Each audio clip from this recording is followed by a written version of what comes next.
Olá, gente, tudo bem? Então, dando continuidade ao nosso estudo de genética, né? Hoje nós vamos ver algumas variações dentro do modelo de herança de Mendel, certo? Mas nós vamos ver essas variações de acordo com a primeira lei de Mendel. Então, em sala de aula, nós vimos a primeira lei de Mendel, que é a do monohibridismo, nós vimos a segunda lei de Mendel, que utiliza mais de um fator, mais de um gene, certo? Combinados, para ver se eles estão ou não dentro de um mesmo cromossomo, tá? Hoje nós vamos ver as variações de acordo com a primeira lei de Mendel, que é aquela lei do monohibridismo, onde nós só vamos ter um par de alelos, nós só vamos observar uma característica, ok? E aí, a primeira variação vai ser a dos alelos letais. Então, esse cara chamado de Lucien Coenot, ele cruzava ratos, proles de ratos amarelos, e ele observava que dentro dessas proles só dava uma variação fenotípica de 2/3 da prole eram amarelas e 1/3 dessa prole era de coloração acinzentada, certo? E aí, a partir de um cruzamento teste, no qual a gente observa, a gente utiliza um indivíduo homozigoto recessivo e cruza os indivíduos que nós queremos testar, Coenot conseguiu observar o seguinte, que todos os ratos amarelos que ele cruzava davam uma característica de heterozigoto, porque sempre que ele cruzava indivíduos homozigotos com os ratos amarelos, ele iria possuir uma proporção sempre de ratos amarelos e ratos acinzentados, agutis. Então, a partir disso, o que é esse cruzamento teste? Vamos lá. O cruzamento teste nada mais é do que uma observação daquilo que se supõe. Então, vejam, para a característica de coloração acinzentada nos ratos, Coenot já sabia que aquela coloração era gerada por características homozigotas recessivas, ou seja, por um gene recessivo, certo? E aí ele conseguiu observar, ele pegou um rato amarelo. Se aquele rato amarelo fosse homozigoto dominante, ele cruzando com um indivíduo recessivo, ele teria 100% dos indivíduos com coloração amarelada, certo? Porque 100% desses indivíduos seriam heterozigotos. Mas não, ele, nos seus testes, sempre que cruzava um rato amarelo com um rato acinzentado, a proporção de indivíduos que nasciam eram de 2/3 de indivíduos amarelos para 1/3 de indivíduos acinzentados. Logo, Coenot fez a seguinte determinação. Ele disse que os indivíduos que se combinavam com o alelo homozigoto dominante não gerariam embrião. Esse embrião não se desenvolveria e, consequentemente, morreria. Se todas as vezes que os alelos dominantes se combinarem, gerarem um embrião morto, logo, a prole que nascia só poderia ser heterozigota e homozigota recessiva. Então, vamos lá. Se dentro de um cruzamento com ratos amarelos eu obtivesse um gene dominante combinado com outro gene dominante, Logo, esse embrião nasceria morto. O homozigoto dominante nasceria morto. Se durante o meu cruzamento eu combinasse um gene dominante com um alelo recessivo, eu teria um indivíduo heterozigoto, logo amarelo e nascia. Já se eu tivesse na minha combinação o cruzamento de dois genes, de dois alelos que sejam homozigotos recessivos, eu teria um indivíduo de coloração acinzentada. Então, o que são os alelos letais? São aqueles que, se combinados, no caso do rato amarelo ser homozigoto dominante, o embrião ele nasce morto. Tranquilo? Uma segunda variação é a de alelos múltiplos, ou o que a gente conhece por polialelia. Na verdade, essa variação ela vai ser determinada quando nós possuímos 3 ou mais alelos que condicionam uma só característica. Então, é um monohibridismo. Eu tenho um cruzamento de uma única característica, porém, essa característica vai ser determinada por 3 ou mais alelos. Tá? E como é que isso acontece? Na verdade, os indivíduos eles têm no seu genótipo apenas 2 alelos. Um de origem paterna e um alelo de origem materna. Ao longo de sucessivas gerações, nós podemos ter variações, nós podemos criar mutações. As mutações que são desfavoráveis, pela própria seleção natural, o indivíduo ele vai ser eliminado. Porém, se a característica nova gerada por aquela mutação ela for favorável, o indivíduo, ele, pela própria seleção natural, vai se manter apto. Então, ele consegue sobreviver. Tá? Logo, essa característica permanece e é perpetuada para as próximas gerações. Ok? Então, um exemplo bem básico de polialelia seria a de pelagem dos coelhos. Tá? Então, originalmente, nós teríamos a coloração selvagem, né? Que seria uma coloração acinzentada, e o alelo dominante. E nós teríamos o alelo recessivo, que caracteriza o albinismo na espécie. Ao longo de sucessivas gerações e através de mutações favoráveis, apareceu-se 2 novos alelos. E esses 2 novos alelos codificariam as colorações de pelagem. Chinchila, que é essa cor acinzentada, e Himalaia, que seria o indivíduo mais esbranquiçado, com focinho e orelhas na coloração cinza.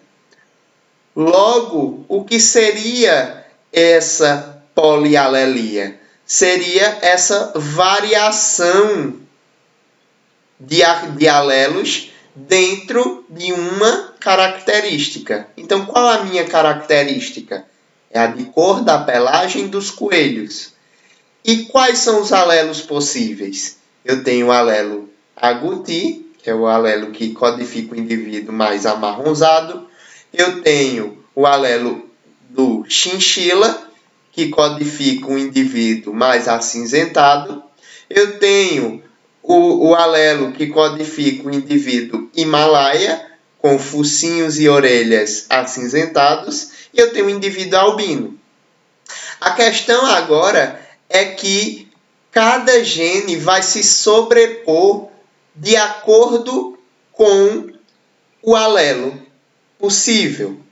Por exemplo, indivíduos que são agoutis, eles têm sempre o genótipo Czão alguma coisa. Ou seja, pode ser Czão, Czão, Czão, C, CH, Czão, C, H, Czão, C, A.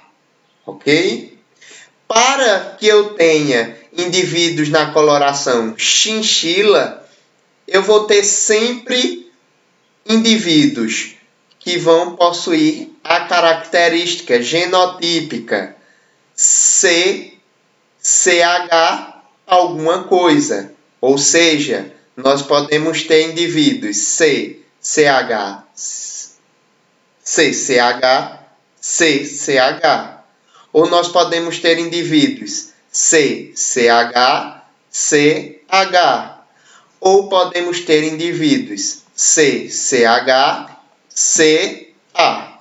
Ok?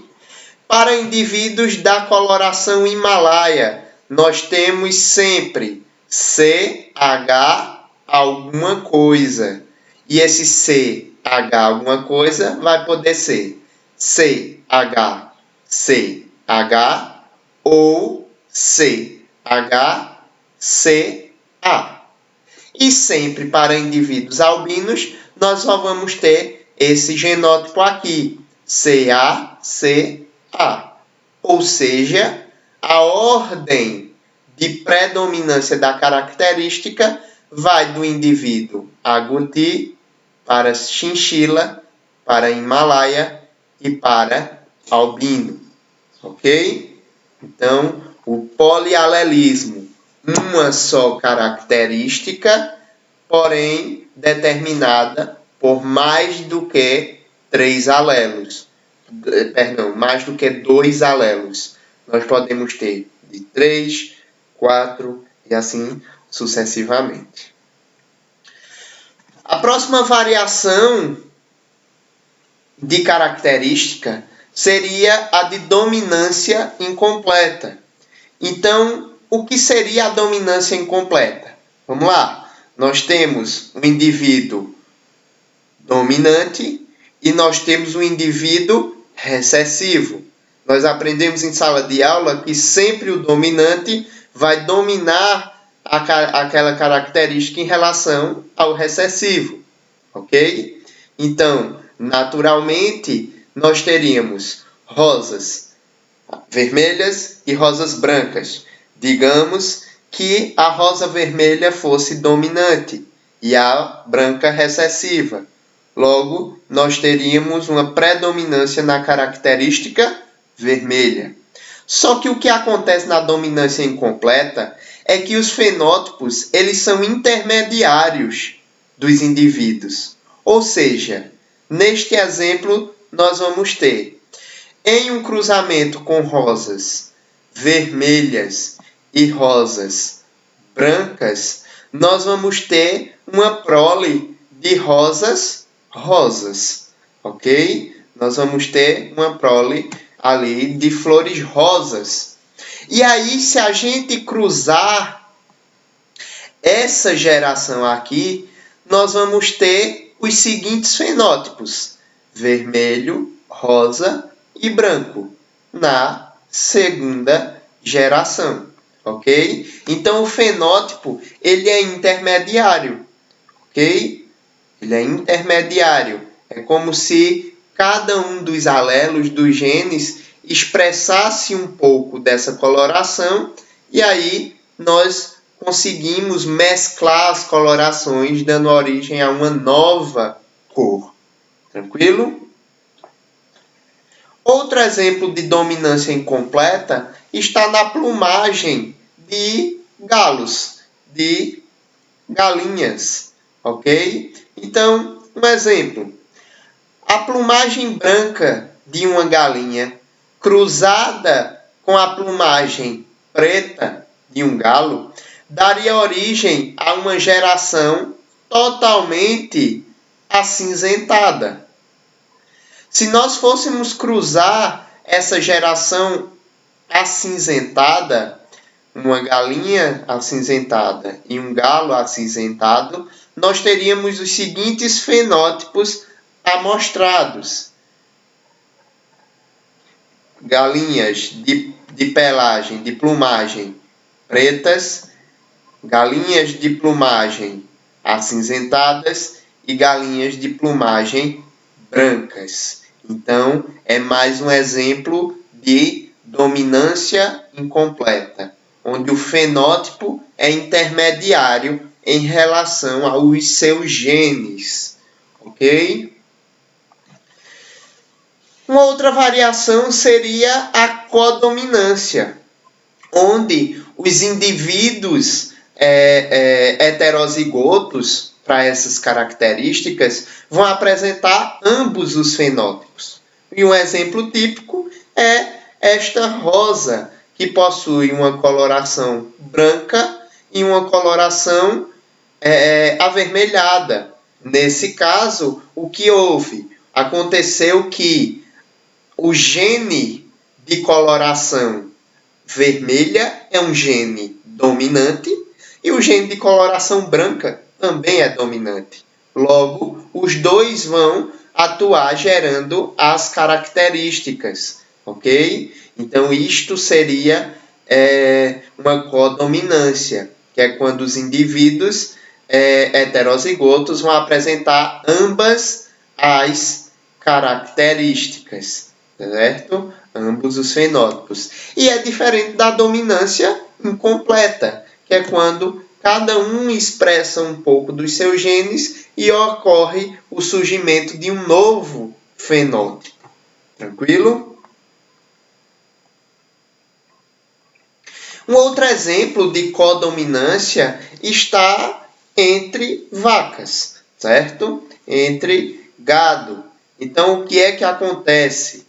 Uma vaca branca cruzando com um boi avermelhado vai dar origem a um bezerro malhado, tanto com a coloração amarronzada, avermelhada, quanto com a coloração branca. Tranquilo?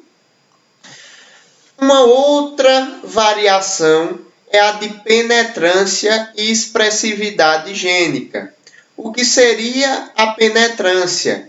É nada mais, nada menos do que a porcentagem de indivíduos para um dado genótipo apresentarem o fenótipo correspondente. Um exemplo. Dentro do feijão carioca, nós conseguimos observar manchas.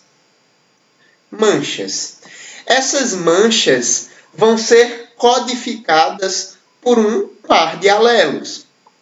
Só que muitas vezes, apesar de apresentarem esse par de alelos, o feijão simplesmente não aparenta as manchas. Ok? Então, apesar dele ter o gene, esse feijão aqui, ter o gene que vai codificar as manchas, ele não apresenta. Isso é um exemplo de penetrância. Nesse caso, 5% dos indivíduos que apresentam esse gene para mancha não vão apresentar mancha. E 95% dos casos apresentam essa mancha. Novamente, existe um gene no feijão carioca que codifica essa característica de apresentar manchas. Porém, em 5% dos indivíduos, apesar de terem essa característica para o gene para apresentar manchas, eles não apresentam. Isso seria a penetrância, ok? E a expressividade gênica é o quanto de variedade nós podemos observar nesse gene. Por exemplo, se a gente observar esse conjunto de indivíduos aqui, ele possui poucas manchas. Esse já possui mais manchas. Esse ainda mais manchas. E o último, nós temos um feijão completamente manchado. Então, nós dizemos que ocorreu mais expressão gênica nesse daqui do que nesse grupo de feijão. Ok? Então, a expressão é o quanto de característica aquele gene vai produzir. Ele pode produzir pouca ou nenhuma expressão e ele pode possuir muita expressão. Um outro exemplo de penetrância e expressividade gênica é a polidactilia. Então, cerca de 65% dos indivíduos que possuem o gene para polidactilia, ou seja, mais vários dedos, mais do que 5 dedos nos membros, vão possuir a expressividade fenotípica. Então, vejam, 65% dos indivíduos que possuem o genótipo de polidactilia apresentam vários dedos. 35% dos indivíduos que possuem o gene para polidactilia têm apenas 5 dedos nas mãos, ou seja, não apresenta o fenótipo daquela característica. Então, vamos lá. Digamos que eu tenha o gene para polidactilia, mas eu só tenha 5 dedos, certo? Então, eu estou no grupo de 35% dos indivíduos que apresentam o gene, mas não possuem o fenótipo, ou seja, apresentam a quantidade de dedos comum, 5 dedos. 65% das pessoas que possuem o gene para polidactilia vão apresentar mais do que 5 dedos, que é o mais comum, ok? Porém, nós vamos ter também uma quantidade em expressividade gênica, certo? Ou seja, existem os indivíduos que possuem polidactilia, mas possuem um dedo a mais, ou seja, 6 dedos nas mãos. Então, ele tem uma quantidade de expressividade gênica. Mas existem os indivíduos que têm o gene para polidactilia e produzem 7 dedos. Então, a expressividade gênica aumentou. Tem indivíduos, como é esse da imagem, que vão possuir 8 dedos. Então, é muito mais expressividade daquele gene. Aquele gene foi expresso em uma quantidade maior, certo? A proteína produzida foi uma quantidade maior, ok? Existem indivíduos, por exemplo, que possuem polidactilia, o gene para polidactilia, mas a quantidade expressada é muito baixa. Então, possui ali apenas um resquício, um vestígio de um dedo a mais. É um exemplo, ok? E aí, gente, dentro da nossa variância, da nossa variedade dentro dos sistemas mendelianos para monohibridismo, nós vamos ter um exemplo muito interessante, que é o do sistema sanguíneo ABO, certo? Então, basicamente, nós temos 4 tipos sanguíneos, ou seja, 4 fenótipos para tipo sanguíneo. Nós temos as pessoas que têm o tipo sanguíneo A, nós temos as pessoas que têm o tipo sanguíneo B, nós temos as pessoas que têm o tipo sanguíneo AB e nós temos as pessoas que possuem o tipo sanguíneo O, ou seja, 4 fenótipos.